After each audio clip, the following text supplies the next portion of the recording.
For most of us, the risk of losing everything we own in a flood is not something we lose sleep about at night. Flooding disasters tend to be highly infrequent, once-in-a-lifetime events that happen to other people, right? It's an understandable bias because, statistically speaking, the average person will never have to deal with this. But what if you end up being part of that dreaded statistic? Like most natural disasters, floods can wipe out everything you own in a matter of minutes. So if there is any risk that a property you own or a property you're thinking about buying is in or anywhere near a flood zone, it's probably not worth rolling the dice on this, right? You might as well find out the answer. Even if your property is in a flood zone, it doesn't mean your property is guaranteed to be flooded at some point. But the bottom line is flood zones equal risk. If your property is located in a known floodplain, it can have a serious impact on the cost of just owning that property, even if it never floods, because if you're getting any kind of financing to buy that property, there's a good chance that the lender is going to force you to have flood insurance on that property because that property is their collateral. And if it floods and destroys their collateral, they care about that too. And you better believe they're not going to cover the cost of flood insurance. You have to do it because you're the property owner. And even if you buy a property free and clear like I do with most of my vacant land properties, it's still kind of an issue because whoever you sell the property to in the future, if that property is in a flood zone, there's a good chance that they are going to need flood insurance, which impacts their cost of ownership and also their decision whether or not to buy the property from you. So just understanding the situation and knowing whether or not your property is in a flood zone is a pretty smart move before you buy any property, whether it's a vacant lot, a house, or you name it. So how do we get this answer? Well, there's several ways to do it. Some of these ways are free, but you'll have to work with some government websites, which can always be kind of janky and hard to figure out and work with. But the method I want to show you in this video is with the Land Portal. Now, the Land Portal is a paid subscription software. It's not that expensive to use, and it offers a ton of due diligence tools for real estate investors. Especially if you're a land investor, these tools are going to be highly relevant to you, and they're not offered in a lot of other data services out there. One of the many things the Land Portal can help you do is figure out whether or not your property is in or near a flood zone. So let me show you how this works. And by the way, if you want to sign up for an account and follow along, you can do it through our affiliate link to the Land Portal at retipster.com/Land Portal. You'll also get 1,000 free exports if you sign up for this service through that link. The only requirement is you have to sign up for the advanced plan and you have to put the coupon code SETH in there when you check out. And that's how you can get those 1,000 free exports. So once you're logged into your Land Portal account, the way you can find out what the flood zone situation is on the property you're looking at is type out the address or parcel number of your property. You could also search by the owner name, or if you know the latitude and longitude, you could do it that way. Wherever your property is, you just got to find it here. Or in my case, I'm going to zoom in on the city where I live in Grand Rapids, Michigan, because there is a river and some lakes around Grand Rapids, and a lot of them have flood zones around them. So it should be pretty easy to find. So the main river that goes through Grand Rapids is the Grand River. And the first thing you'll want to do is go down here to the lower right corner. And there are a number of different filters you can turn on or off. And one of the filters here is the FEMA floodplain filter. And you can see as soon as I turn that on, you can see the floodplains right there. I'm going to go ahead and turn this one off, keep the parcel boundaries on. And as we zoom in here, right here, this is a well-known park in Grand Rapids called Riverside Park. And one of the reasons they made it a park is because the whole thing is in a flood zone. And when you click on this, it'll show you what type of flood zone it is. You can also tell the difference just by looking at the different colors of the layers that are over there. So this one right here is zone AE, and you'll notice that it says subtype floodway. So what does that mean? What does AE mean?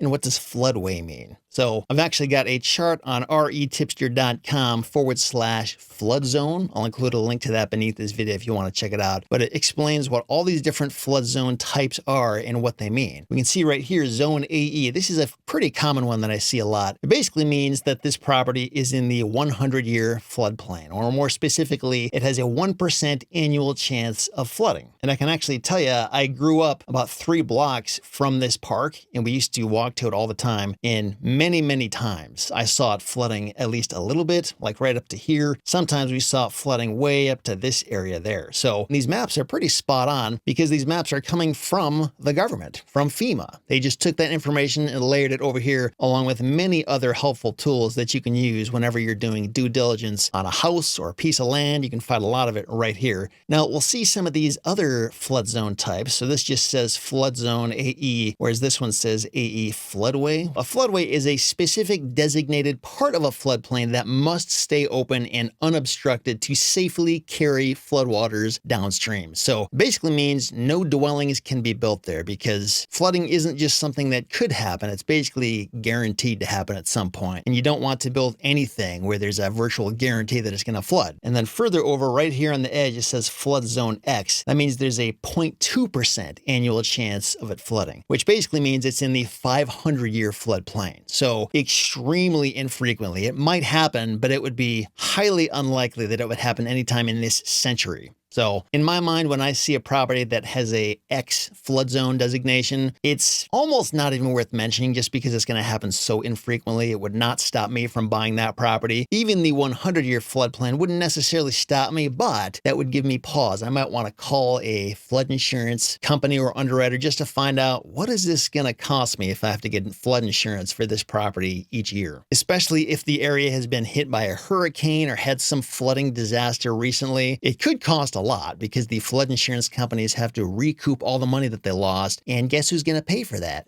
You, if you decide to or are forced by your lender to buy flood insurance. So that's how you can really easily figure out what the flood zone situation is in and near your property. And another thing I'll show you, say if you were trying to reach out to a bunch of property owners in this area for the purpose of trying to buy their property, and you want to just avoid talking to anybody who's in a certain flood zone, whether it's any flood zone at all or certain designations of flood zones. It's really easy to do that with the land portal as well. So over here, if you click on the filtered search, so I've got a separate video explaining how to do all this stuff if you're ever trying to build a list, whether you're sending out direct mail or text or anything like that. But the one thing I want to show you is that, first of all, once you decide the state and the county where you want your list to be in, you can go up here to advanced filters, and right down here, if you scroll down, you'll see this flood zone item. And you can say, hey, I want all the properties on my list to not be in a flood zone hazard area at all. So basically, if a property is on your list that is in a flood zone, it's going to be removed from your list, because you only want the properties that are not in a flood hazard area. Or see if you're okay with this one, which is basically the flood zone X category, where it's in that 500-year floodplain level. That's not really a big deal. Maybe it might happen once in a blue moon, but probably not.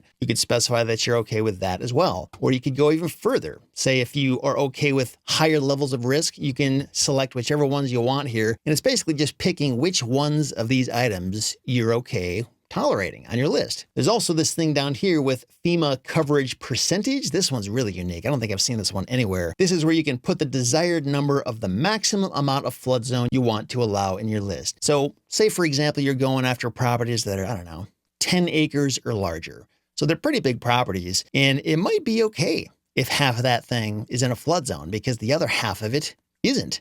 So you could say, hey, let's do 50%. And as long as this flood hazard area data is in the database and you apply this, it will filter the properties based on these filters, whichever ones you select. And just by doing that, we can see that there are 75 properties that fit that criteria in Kent County. And we can show them all on the map and see exactly where they are right here where these green check marks are. So whether you're trying to research an individual property and understand the flood zone situation, or if you are looking county-wide or even in multiple counties trying to find properties that are a certain size with a certain flood zone percentage or flood zone type, you can do all that right here in the land portal. Again, if you think this would be helpful for you, you can sign up and get 1,000 free exports. So basically build a list of 1,000 properties like this for free, as long as you sign up for the advanced plan and then use that coupon code Seth at checkout. And if you click through that link, that's where it'll take you. If you want to see more of what the land portal can do, and believe me, there's a lot it can do, especially if you're a land investor or land developer or civil engineer or agent who deals with vacant land, anything like that. If you deal with land